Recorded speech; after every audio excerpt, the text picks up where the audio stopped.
So today we're going to work on the transferring method, or a method of transferring an image onto another surface. So what we're going to be doing is, I have an image here that I like, that I want to transfer onto another piece of paper.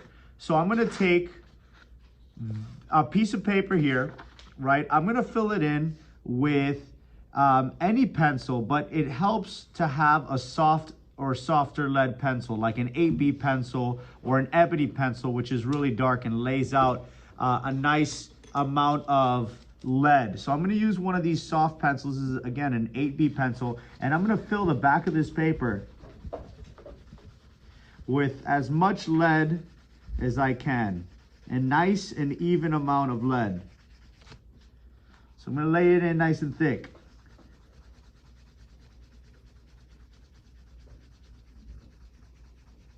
Make sure you don't have any spaces between, because any spacing will not transfer the image.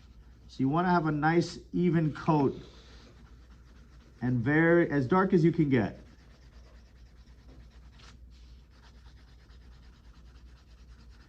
As dark as you can get. All right, so that should be pretty good, right? Now, again, I want to transfer this image onto this piece of paper back here.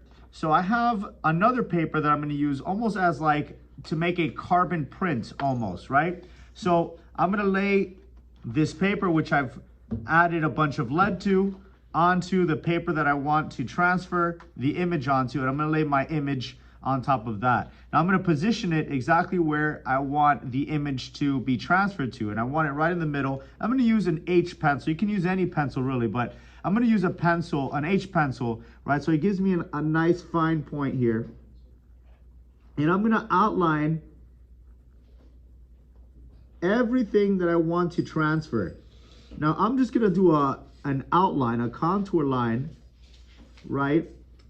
But you could go and fill in the spaces and the shapes and transfer large shapes.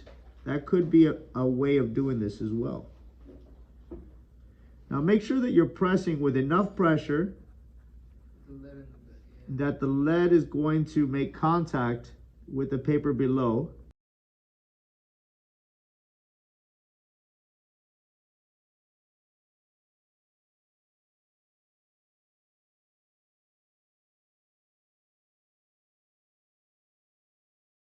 Right now, if I want to, I'm going to keep some of this line work in there, but if I want to fill in a large space as well, I could shade in large spaces.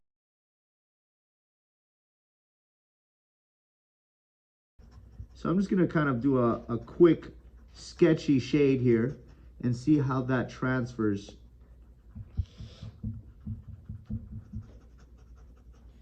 Again, make sure you're applying enough pressure that the paper is making contact.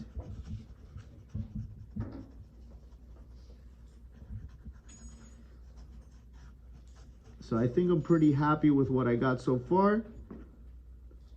Let's see how it all came out. I'm going to take the image off.